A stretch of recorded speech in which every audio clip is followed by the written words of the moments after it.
Toros fans, welcome back to All Access. Happy Tuesday. That does mean it is Krolls' goal for the week, and this week the Krolls' goal goes to Luca Ori. Obviously, we had a super impressive weekend with him. That one goal got called off, but still was able to get some last-second goals at the end of some of the periods. Go ahead and take a look at that.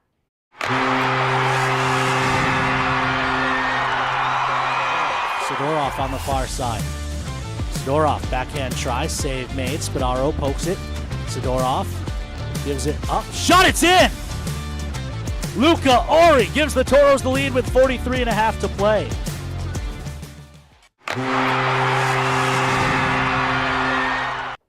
Super awesome goal from Luca, who was our first star of the week. So if you missed that yesterday, Luca was your Liberty Tax first star of the week. We're super excited to see what he does along with the rest of the Toros as they make their way to Watford City this weekend, which brings us to Ask the Herd. And today's question is, where can I buy tickets for Watford City? The answer to that is the roughriderscenter.com. You'll click on events. If you click on the three bars and you scroll down to events, click there, and that's going to be the first event that'll pop up for you. And there you can buy your tickets. So get your tickets if you haven't already, and we hope to see you Friday and Saturday in Watford City. Yeah, definitely super excited to be back there. Last time was so fun. You weren't there the past time we were there. You were visiting home, but we were able to go at the beginning of the season. Just a great place to play. So definitely super excited, and also to rebrand for the weekend. That brings us right to Toros Talk for today. Mac Morelli, you watched his mic'd up yesterday. Today you'll be seeing Tape It Tuesday with Dane Ramirez. He does throw a little prank in there, so make sure you head over to TikTok, Facebook, or Instagram to check that out. Definitely, one of my episodes I found a little bit funnier to film, so super excited for that one to go out this afternoon. Yeah, and stay tuned for this episode. There is an alumni interview. It's with Chase LaPinta, and that one, not to be biased, but he's a Texas boy, so that one was super fun to get to talk about Texas. We grew up like an hour apart from each other, actually, and one of the questions I asked him what he misses the most about Texas and what non-negotiables are when he visits home. And to me, there are right answers, and he did answer correctly, so stay tuned for that interview, and we'll see you tomorrow.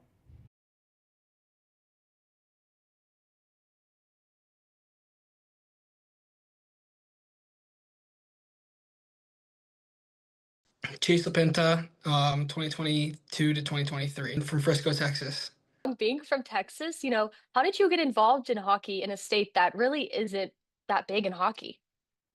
So I got into hockey. My parents grew up watching hockey a little bit in Kansas for the Wichita Thunder. And so when we moved to Texas, I was about 2 years old, and they just kind of threw me on the ice, and it clicked right away. So just kind of kept going from there. Did you play any other sport growing up, or was it always just hockey? I played all kinds of sports. I played soccer, baseball, lacrosse, kind of like most kids do, play as many sports as they could. So What made you decide to really focus on hockey?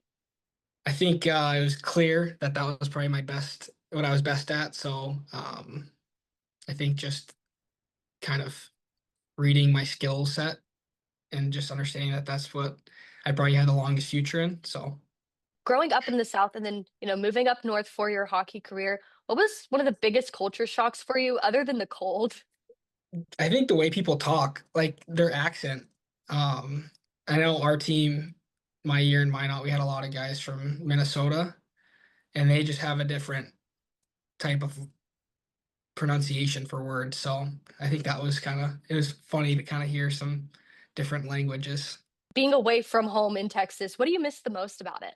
The weather, I think, like especially right now, like it's pretty warm there and sunny. So I think that's what I miss the most, is just the weather, and then also just being close to my family. So Whenever you do go back home to Texas, what's like a non-negotiable stop you have to make before you go back?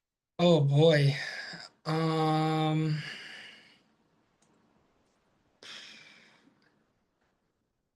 Whataburger, I think.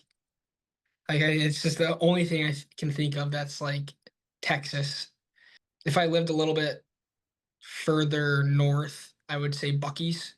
Like if I drive, a Buc-ee's would have to be on the trip, but I think Whataburger's probably, and any of like the taco shops, like taco shops in Dallas and like Texas are really, really good. So Going to your time in Minot, is there something you learned that you still use to this day? yeah, I think it really taught me to like grow up, because it was the first time I was really like on my own.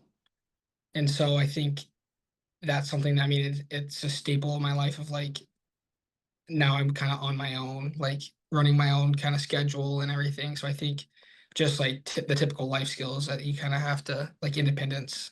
When you were in Minot, who was the most influential person here for you?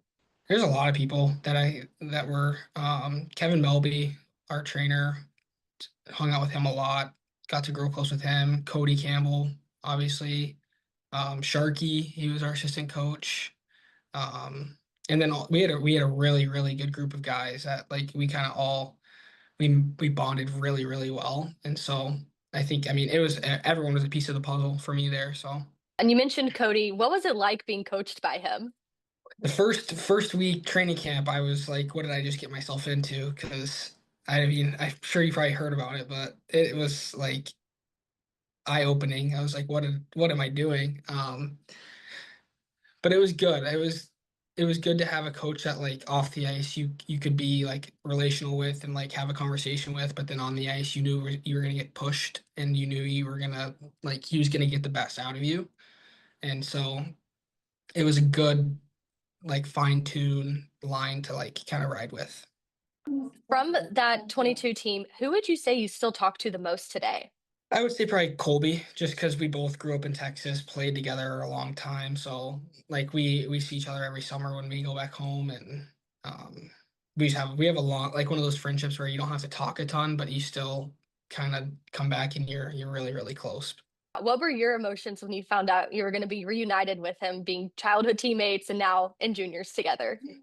Yeah, when I first tendered there, to be honest, it was like my plan B option. And so like it didn't really hit me until like training camp rolled around and main camp, and I was like um okay, this is where I'm gonna be. And so when that happened, I was excited because it was like I knew he loved it, like he played there the year before. And so just knowing that I was going to a good spot, and then I knew someone that I was going there with made that step a lot easier too.